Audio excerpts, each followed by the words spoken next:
So this morning we have the second of our 2021 Early Career Scholars who will give a presentation about the field in which he works. And just to remind anybody who wasn't there yesterday morning when I just said a word about what the Early Career Scholar Program is, it's a program that we've had now for more than a decade to try to identify people early in their career. And I did say this didn't mean young necessarily, this just meant within 10 years or so of becoming a law professor, to see what kind of work they're doing, to reward the excellence. There's so much fine quality work out there, and it helps the ALI to stay engaged in this new thinking, and hopefully it also helps the recipient of these awards who, A, get the recognition that we are happy to bestow on them, B, have the opportunity to address the annual meeting, and C, also have the opportunity to conduct a seminar or a conference on the topic of interest. So this morning, really in keeping with this AI, intelligence, neuro theme that we've been talking about, we are fortunate to have Francis Shen, who now, he is everything. I've been talking to him just now. He's really everything. He is an associate professor in the Harvard Medical School Center for Bioethics and the Department of Psychiatry, but he just now told me that he really considered himself a law professor, even though he's not really in the law school, but he is teaching students from many backgrounds in this general field of neuroscience. He's been in other institutions, including the University of Minnesota. He's been at Yale. He's been all around, and he directs the Shen Neuro Law Lab, and this thing tells me whose lab motto is, every story is a brain story. So I think I will let him tell you a little bit more about what he's doing, but we're very fortunate, Francis, to have you here this morning. Thank you.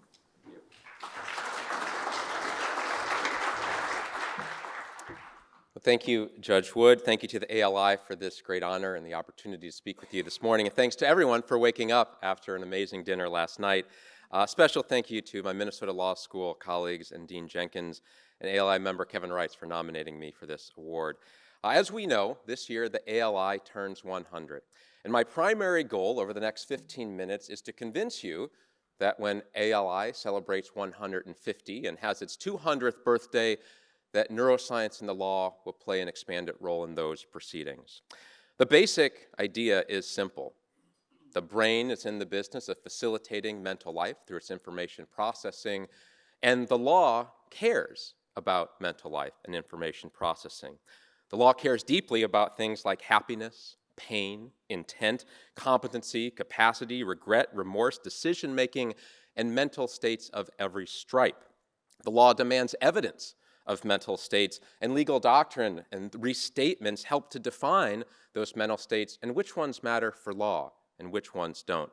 Moreover, the law is practiced by humans, judges, attorneys, jurors, legislators, law professors, whose brains process information in ways that have profound legal implications. So this is the basic idea, and the field of law and neuroscience is being constructed on this premise. And yet, it is a very slow construction process. So here's the punchline. I think that advances in brain sciences and neurotechnology will eventually galvanize significant change in legal doctrine and legal practice. But at present, this new emerging field, if it's even a field yet, of neurolaw is hampered by the persistent challenges of individualizing neurobiological evidence and simply understanding the vast complexity of the human brain. There's a neuroscientist colleague, and he says that if understanding the brain is like running a mile, we've come 3 inches. I think that's about right. And by comparison, ALI is 100. Society for Neuroscience was only founded in 1973. We have a law and neuroscience casebook published, 90% of that material only since the year 2000. It's a really new field. And therefore, we have to do 2 things simultaneously in law and neuroscience. On one hand, prepare for a future that is rapidly coming, and where appropriate, encourage and adopt advances in neuroscience for a particular legal use. But at the same time, in hundreds and really now thousands of cases we must prevent the inappropriate and premature use of neuroscience in the law. And to navigate this balancing act really requires careful intellectual questions such as what exactly can neuroscience offer the law? And I think there are three things that neuroscience can offer the law: new knowledge, new tools, and a new type of evidence. Let me say a couple words about each. Reason number one for neuroscience and law is the most straightforward, and that is that law is in the business of governing human behavior. We care about what people think and do, and neuroscience presumably tells us more about why people do the things they do or don't do the things they wish they would do. And this flavor of law in neuroscience to me is the most familiar because it's in that spirit of pragmatic progressivism or legal realism that has been a part of our law and indeed the ALI for a century. In this view, law in neuroscience is simply next in line to law in economics, law in psychology, law in sociology, and so on. And there are many instances where already neuroscience is informing real-world law. The use of medical-assisted treatment in criminal sentencing is a neuroscience and law moment. The complete reshapement and really creation of the field of traumatic brain injury litigation. We've changed the rules of sports to minimize concussion based on what we've learned about the brain. And even Justice Kagan, who we heard from last night, has cited brain science in one of her opinions. That's Graham Miller, in which she talked about developments in psychology and brain science and neurological development. This was a case about whether or not juveniles could be sentenced, those who killed, to life without the possibility of parole automatically. So there are many ways in which new knowledge is entering the legal system from neuroscience, and that's all important, but there's more. Reason number two for neuroscience and law is that neuroscience is not just a field of knowledge, it is a creator of new neurotechnology tools. This new neurotech, which by the way will be fully integrated with artificial intelligence, will give us unprecedented ability to monitor, detect, and modify brain structure and function. Neurotech is now a billion-dollar global industry with interest not only in medicine and health, but in national security, criminal justice, education, politics, and more. And law is needed to regulate both in and outside the courtroom. Inside the courtroom, let me give you one example. In 2010 in Tennessee, an individual named Lauren Semrau was accused and eventually found guilty of defrauding the government, a Medicare fraud scheme. In his defense, he said, I didn't intend to do anything, y'all. I was an honest mistake. What was novel about the case is he found an expert, so-called expert, who put Mr. Semrau on a functional magnetic resonance imaging scanner, lied him down and said, "Are you defrauding the government?" Lauren Semrau said no. There was more details to the case, but the expert was ready to testify to a jury that my brain scans of Mr. Semrau, this defendant, indicate he is telling the truth. There was a full Daubert hearing. Thankfully, that image and that evidence was kept out of the courtroom, but it was close. There are other instances like that we need to regulate in the courtroom. And outside the courtroom, regulation is needed too. This is one of the places where law and neuroscience begins to distinguish itself from some of its other law and bedfellows. That is, you don't need the FDA to regulate the regressions the law and economic scholars run. You do need the FDA and HIPAA and privacy law and IP law and a whole bunch of other areas to regulate this new neurotechnology. So we've got new knowledge, we've got new tools.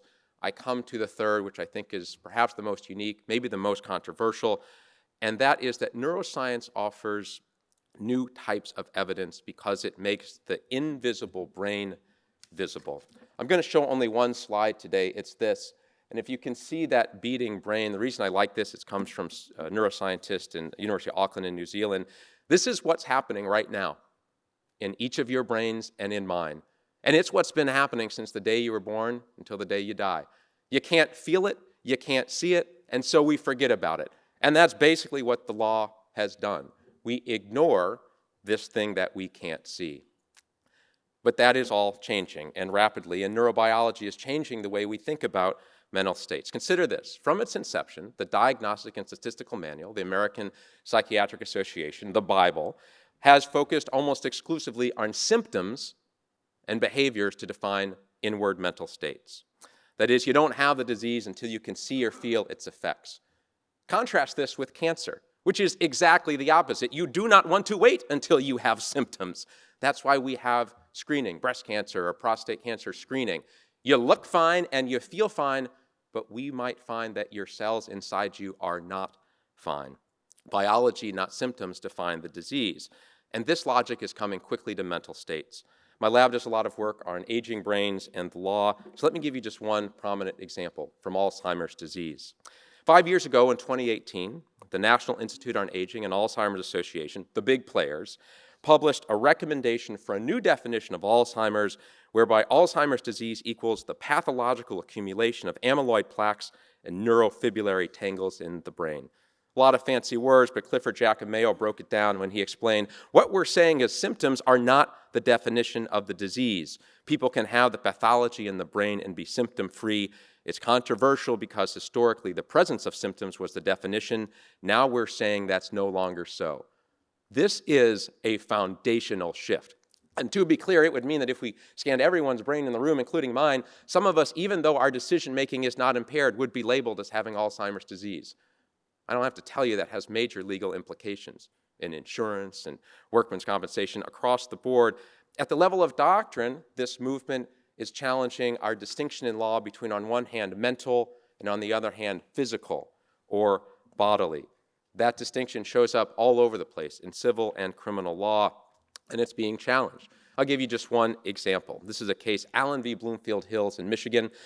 Bloomfield Hills, a wonderful suburb outside of Detroit, but on this particular morning, for whatever reason, you've got to imagine train tracks, the crossing guard gate goes down, right? Ding, ding, ding, ding, ding, and a school bus shows up, and instead of stopping at the gates, this school bus tries to do an end round and get across the tracks. We're going to worry about the plaintiff, who is Charles Allen, the conductor of the train. Mr. Allen is coming down those tracks, sees this, tries to stop but can't, and hits the school bus.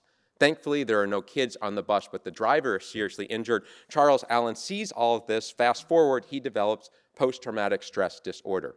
Now, in this case, everyone agrees that he has PTSD. It was properly diagnosed. And everyone agrees that the cause of the PTSD was this traumatic event. So he sues the city of Bloomfield Hills and runs into this statute. Governmental agencies shall be liable for bodily injury resulting from negligent operation of a motor vehicle. Remember these facts. He was the conductor of the train. He doesn't have a scratch on him. The train beat up the bus. And so he argued with the help of brain imaging to the district court that the brain is a part of the body. PTSD is a physical injury of the brain, and therefore PTSD is a bodily injury. The district court said, we've never gone that far, and we won't now. The appellate court saw the logic in the argument. And it went up to the Michigan Supreme Court. There were amici briefs from insurance, from plaintiff's bar, and it settled. So we don't know how the law developed there, but there are cases like this emerging all over the place.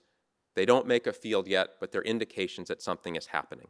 Let me give you one more from the criminal domain, where we see that making the invisible visible has big implications, whether it's the right thing to do or not.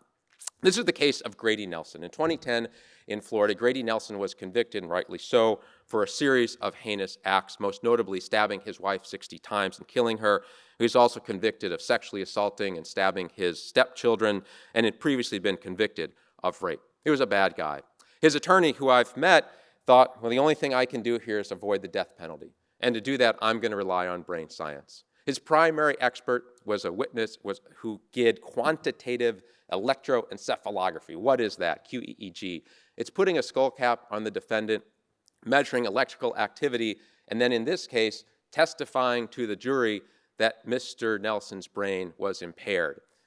The attorney linked that to fetal alcohol syndrome and argued in his closing to the jury, ladies and gentlemen of the jury, my client has a broken brain. It doesn't excuse his actions, but it explains them. And they showed this image during the testimony, this colorful picture of the brain. Now, at that time in Florida, this 12-person jury only needed a simple majority to send Mr. Nelson to death row. And they came back 6-6. But here's what's remarkable. 3 of them talked to the Miami Daily Herald, and I will give you in their own words how they thought about those brain images they saw. Juror Dolores Cannon, a hospital secretary, quote, when the brain evidence came in, the facts about the QEEG, some of us changed our mind. Juror John Howard, an airport fleet services worker, the QEEG evidence turned my decision all the way around. The technology really swayed me. After seeing the brain scans, I was convinced this guy had some sort of brain problem. Now, they didn't all buy it. Juror Leon Benbow, I'm probably side with him, a retired mailman, quote, "All that scientific testimony, that was a waste of taxpayer money. That's phony. There's nothing wrong with that guy's brain." Now, I don't know if there was anything wrong with that guy's brain. I should say I'm on record as saying this science wasn't ready for being admitted, but it was admitted, and it saved a man's life. And the next morning, this attorney had a massive press release to let all of his colleagues know what had happened. The suggestion to you is that this stuff is happening, it's going to happen more, and we need to think carefully about it. Which brings me to the future. And I think in thinking about the future, we can learn a lot yesterday from this amazing panel on law and AI. Today, everyone agrees that AI is the big thing. It's here, and we have to deal with it. But that wasn't always the case. Historians of AI talk about two AI winters. One sort of in the 60s where AI emerges out of Marvin Minsky and AI and MIT, and it's going to change everything. And then it doesn't. If you lived through the 1960s and 1970s, that was not the age of AI. That was an AI winter. So it worked hard, and again in the 80s, it was going to change everything.